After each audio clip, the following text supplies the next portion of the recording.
Tanankaji Mumbai के इस प्रांगण में सभी दूर दूर से आए और उद्देश्य मन का ये यहाँ क्यों है, तो बात वही कि इस परमात्मा, इस ईश्वर के प्रेम के लिए सभी यहाँ इकट्ठे हुए हैं। ये भक्ति को मजबूत करने के लिए हर कोई यहाँ इकट्ठे हुए हैं कि सत्संग में आके संतों की वाणी सुनेंगे, और वो सिर्फ कान तक ही, कान रस की तरह नहीं, एक वो जो भी आज कहा गया या युगों युगों से जो संतों ने समझाया कि मनुष्य को अपने जीवन में क्या अपनाना है और क्या छोड़ना है। अक्सर ये बात मन में आ जाती है हर एक के कि हमें अगर बहुत ही उत्तम बनना है तो सिर्फ त्याग ही करते जाना है, पर ये मार्ग प्रेमा भक्ति का तो सिर्फ ये नहीं कह रहा कि त्याग करते चले जाओ हर चीज़ का, नहीं, ये एक बैलेंस की, एक संतुलन की, एक मध्य मार्ग की बात है कि अपने अंदर अच्छाइयों को डालते चले जाएं और बुराइयों का त्याग करें। एक ऐसी चीज़ जो फ़ायदेमंद है एक शरीर के लिए, एक स्पिरिचुअल ग्रोथ के लिए, उसको तो जितना ज़्यादा हो सके अपनाएं, और जहाँ जो चीज़ ठीक नहीं है उसको छोड़ते चले जाएं, एक अपने आप को सुधारते चले जाएं। और फिर ये सुधार कैसा, ये कोई एक टेम्परेरी सुधार नहीं कि आज 6 अच्छी बातें सुन ली, उसको लागू किया, या फिर जहाँ लगा कुछ नज़रें हैं, कुछ इंसान हैं, ये कमरा भरा हुआ है, तो एक अपने आप का इम्प्रेशन ऐसा देना है कि हमारे अंदर देखो कितनी अच्छी ये 6 बातें हैं। नहीं, ये तो अपने कैरेक्टर की बात है, ये अंदर से कैसे इंसान है, और ये कोई ऊपरी सिखाए हुए गुण नहीं। मानवीय गुणों की जहाँ बात होती है, ह्यूमन वैल्यूज़, ये दैवीय गुण, ये इसलिए गुण हैं क्योंकि ये अंदर समाये हुए, ये कोई सीखे सिखाए ऊपरी नहीं, और ये अंदर किस तरह समाते हैं जो हर समय ये गुणों का प्रदर्शन होता रहे। तो बात वही, इस परमात्मा को पहले देखकर इससे प्यार करो, फिर ये प्यार हम स्वयं बन जाएंगे, एक एक मानवीय गुण हम स्वयं बन जाएंगे, और जब हम स्वयं बन गए तो फिर हमारे अंदर से क्या बाहर आएगा, फिर हमें ये फ़र्क नहीं पड़ेगा कि सामने वाला क्या बोल रहा है, क्या सोच रहा है हमारे बारे, नहीं, ये तो हमें पता है अब हमारे चरित्र में ही प्यार है, एक मीठी वचन है, एक प्यार है, एक करुणा है हर एक के लिए, दिल में विशालता हर एक को अपनाने के लिए। तो भले कोई कुछ भी करता जा रहा है हमारे साथ, हमें एक अंदर से रवैया, ये अंदर से खुद ही दूसरे के प्रति एक अच्छाई ही है जो बाहर आएगी। तो संतों ने कैसे हर समय ये अच्छाई को अपनाना सिखाया कि जीते जी जब तक ये मनुष्य का शरीर है, ये प्रभु परमात्मा को जान के हर समय इस परमात्मा के एहसास में रह के भक्ति करते जाओ, ताकि एक असली मनुष्य बन के जियो जब तक ये श्वासें हैं, और इसी जीवन के ये अंदर ही एक मोक्ष और मुक्ति के भी हकदार बनते हैं। ये साल्वेशन एक जीते जी भी हमें मिलती है, और ये श्वास खत्म होने के बाद भी, कि जो जीते जी ही इस परमात्मा में लीन हो गया वो तो उसी समय ही मुक्त हो गया, उसकी आत्मा की भटकन फिर समाप्त। ये एक बात जो हर कोई हमेशा से सुनता आया है कि ये शरीर ने एक दिन ख़त्म होना है, पर ये आत्मा तो आई परमात्मा से है और जाना भी परमात्मा में है, पर ये आत्मा शरीर बदल बदल के इतनी पीड़ित और अपने आप को ऐसे ही समझ लेती है कि ये शरीर है जो ही मेरा असली वजूद है। पर ये ही बात होती है कि असली एक जो अपनी पहचान है इस आत्मा की, तो ये निराकार, ये परमात्मा ही है। और ब्रह्म ज्ञान द्वारा ये एक हकीकत जब पहचान जाती है आत्मा, तो एक आनंद की, एक सुकून की, ये भक्तिमय पूरे विश्वास के साथ ये जीवन की यात्रा चलती जाती है। और फिर ये परमात्मा से एकत्व स्थापित हो जाता है कि ये कोई भी हम जब सिचुएशन में होते हैं तो उसमें परमात्मा को डालकर अपने आप को परमात्मा का हिस्सा ऐसे एकमिक होके जब अपने आप को देखते हैं तो ये एहसास होता है कि ये एक है, ये हम दो नहीं हैं। ये परमात्मा में जब हम एक समा गए तो फिर वो आइडेंटिटी, वो एंटिटी एक ही बन गई, फिर वो दो अलग नहीं रहे। जैसे अक्सर हम सूफी गीत या कहीं और भी ये बहुत अक्सर रेपिटेटिवली सुनते भी हैं कि ये जो प्रेम का ये जो रूहानी रिश्ता है, ये एक से लेकर एक तक ही है, क्योंकि फिर कोई वो लवर और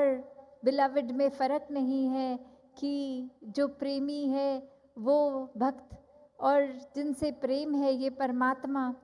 तो ये कोई फ़र्क नहीं रह जाता जब ये प्यार ही प्यार बन जाता है। तो यही एकमिक की जो बात है, वो एक कहानी भी सूफी हर एक ने सुनी होगी, बहुत ही ये फेमस कहानी कि कैसे एक बार एक इंसान किसी के पास जाता है और वो एक उनके शिष्य बनकर ही अपना जीवन गुजारने की उनसे रिक्वेस्ट करता है। और वो गुरु एक्सेप्ट करते हुए बात फिर कहते हैं कि जाओ मेरे लिए ये शहद की बोतल जो पड़ी है उधर वो लेके आओ। और वो शिष्य, उसकी आँखों में कोई प्रॉब्लम इस तरह होती है कि कभी कभी अचानक से उसको कोई भी चीज़ एक धुंधली सी दिखती है, दो दिखता है, वो एक नहीं, चाहे सामान वो एक आइटम एक ही है, फिर भी वो दो नज़र आती हैं। और फिर वो शिष्य वापस आके पूछता है कि शहद की तो दो बोतलें पड़ी हैं, कौन सी लेके आनी है। और फिर गुरु जवाब देते हुए कहते हैं कि अगर दो दिख रही हैं तो एक तोड़ दो, जो बचेगी वो ले आना। और ये गुरु तो अच्छे से जानते हैं कि बोतल एक ही पड़ी थी। और जैसे ही वो शहद की बोतल तोड़ देता है व्यक्ति, और बहुत हैरानी से फिर पहुंचकर गुरु के पास कहते हैं कि मैंने एक ही बोतल तोड़ी थी पर दोनों की दोनों ही टूट गई हैं, दूसरी को तो मैंने छुआ भी नहीं, वो फिर भी टूट गई है। तो गुरु यही समझाते हैं कि स्पिरिचुअलिटी में, आध्यात्मिक मार्ग को अपनाना है तो यही सीखना पड़ेगा कि ये बात ही एक की है, ये एक ही है। चाहे हमारा दिमाग, ये हमारा जो भी सोसाइटी ने अक्सर कुछ ना कुछ मान्यताएं डाल दी हैं अंदर, उनसे ये भ्रम पैदा हो जाता है कि इस परमात्मा के अलावा भी कुछ है। ये माया रूप संसार ये एक से ज़्यादा है, नहीं, हर एक में परमात्मा ये एक ही है। चाहे कैसी भी मान्यता हो, कोई भी कल्चर से बिलोंग करते हों, कहीं पे एक वो सोसाइटल डिफरेंसेस हों या फाइनेंशियल एक डिफरेंसेस हों, पर बात वही कि हर एक में, चाहे ये अनगिनत लोग, हर एक में फिर भी एक ही है ये परमात्मा। और जब इस एक परमात्मा से प्यार होगा तो पूरे संसार से फिर ये एकत्व बन जाएगा। और फिर ये एकत्व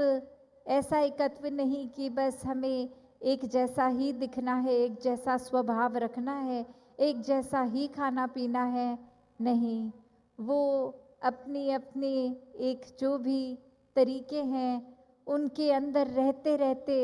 ये डाइवर्सिटी अपनाते हुए फिर भी एक रहा जा सकता है। ये एकत्व परमात्मा के साथ बना हुआ, फिर इस परमात्मा की रचना तक भी यही एकत्व है। बात सिर्फ हमारे ये माइंडसेट, ये भाव, ये सोच की आ जाती है कि जब हम औरों के ये फ़र्क, ये डिफरेंसेस को एक होने के भाव से नहीं देखते, प्यार होने के भाव से नहीं देखते, बल्कि ये कारण बना लेते हैं नफ़रतों का कि वो इंसान हमसे काफ़ी अलग है, इसलिए मुझे वो इंसान पसंद नहीं है। जबकि ये अलग अलग और खूबसूरती का कारण एक बना देते हैं। जैसे अक्सर हम देखते हैं, कहीं जाते हैं, जो सबसे कॉमन एग्जाम्पल है कि एक गार्डन में चले गए, वहाँ हर फूल एक जैसा नहीं है, हर फूल अलग दिखता है, खुशबू भी अलग आती है, एक मेडिकल फ़ायदे भी देखें तो शायद अलग अलग हैं। तो फिर भी ये जब हम देखते हैं तो एक फूल को नफ़रत इसलिए नहीं करते कि वो दूसरे फूल की तरह नहीं लगता, नहीं, वो बहुत ही प्यारे लगते हैं, चाहे कितने भी अलग हों। तो ऐसे ही एक इंसान के प्रति भी भाव कि हर कोई इस परमात्मा की रचना है, हर एक में परमात्मा है, तो निराकार सभी में देखा जाए, हर एक को फिर एक अपने जैसा ही देखा जाए। फिर मन ऐसे भाव नहीं रखता कि मैं ऊंचा हूँ, दूसरा नीचा है, एक मुझ में तो बहुत ही एक अच्छी बातें हैं, दूसरा इंसान अच्छा नहीं है। नहीं, फिर तो हर कोई में इस परमात्मा का ही रूप नज़र आता है। फिर वो मन के भाव नहीं होते कि मुझे जीवन में कुछ अचीव करना है तो दूसरे को गिराना होगा, दूसरे की अचीवमेंट्स किसी तरह ख़त्म करनी होंगी तो ही मैं ऊंचा उठ पाऊंगा। एक अपनी लाइन लंबी करनी है तो दूसरे की लाइन मिटानी नहीं है। एक वो भाव जो एक शायर ने भी कहा कि ओ जलाने वाले, ये तेरा ही तो था नशेमन, जिसे फूंक डाला तूने मेरा आशियाँ समझकर। कि कैसे एक मेरा घर समझ के उसको तबाह करने के लिए जला दिया गया, और वो एक तुझे ये नहीं पता चला कि ये मेरा घर तो था ही नहीं, ये तो तेरा ही था, अपना नुकसान तूने खुद ही कर लिया। तो बात वही कि एक भाव जो होता है किसी के प्रति, अगर उनका नुकसान किसी का भी करने का, तो फिर वो नुकसान हम असली रूप में तो अपना ही कर रहे हैं। अगर छोटा सा भी उदाहरण देख लें कि किसी के प्रति नेगेटिव थॉट्स आते हैं या क्रोध आता है, एंगर आता है, तो पहले हमारा अपना ही मन खराब होता है, फिर हमारी सोच, हमारे शब्द इतने खराब कि हम बोलते हुए भी अच्छा नहीं महसूस करते, जो सुनता है वो शब्दों को वो भी अच्छा नहीं महसूस करता, और जब शब्द बोल भी दिए तब भी वो हमारा सुख चैन खो जाता है, हम बहुत चिड़चिड़े, बहुत अजीब सा महसूस करते हैं। तो बात वही कि अपने शब्दों को ऊपरी तरीके से नहीं संभालना।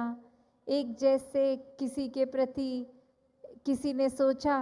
कि कोई परेशान कर रहा है तो एक जलता हुआ कोयला फेंक दिया जाए उस इंसान के ऊपर ताकि वो इंसान जल जाए, उसको परेशानी हो।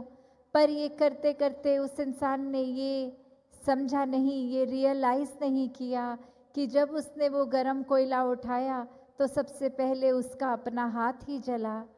तो एक वही बात कि हर कोई जब अपने मन में हर एक के प्रति प्रेम रखेगा तो एक परमात्मा से ही प्यार है जो हर एक तक है। फिर ये समझ आ जाता है कि कोई कैसा भी है, ये प्यार ही हो, ये इज़्ज़त सत्कार, ऐसे ही भाव मन में हो अगर, तो वाकई में ये भक्ति हो रही है। क्योंकि परमात्मा ने जैसे सूरज बनाया तो कोई ये सूरज ने फिर फ़र्क नहीं किया कि हम सिर्फ अमीरों पे ही चमकेंगे, गरीबों पे नहीं, या हम सिर्फ कालों के लिए ही एक अपना फ़ायदा देंगे गोरों के लिए नहीं, नहीं ऐसा कुछ भी फ़र्क नहीं है। एक समान सूरज की किरणें हर जगह ही हैं। वो तो फिर आगे हमारे ऊपर है कि हम कहीं वो सूरज की रोशनी ब्लॉक कर दें या अपनी आँखें ही बंद कर लें तो हमें अंधेरा ही लगेगा। तो ये एक समान जब प्रकृति हर एक के लिए एक बराबर प्यार करती है, एक अपने लिए नहीं, कभी भी किसी पेड़ ने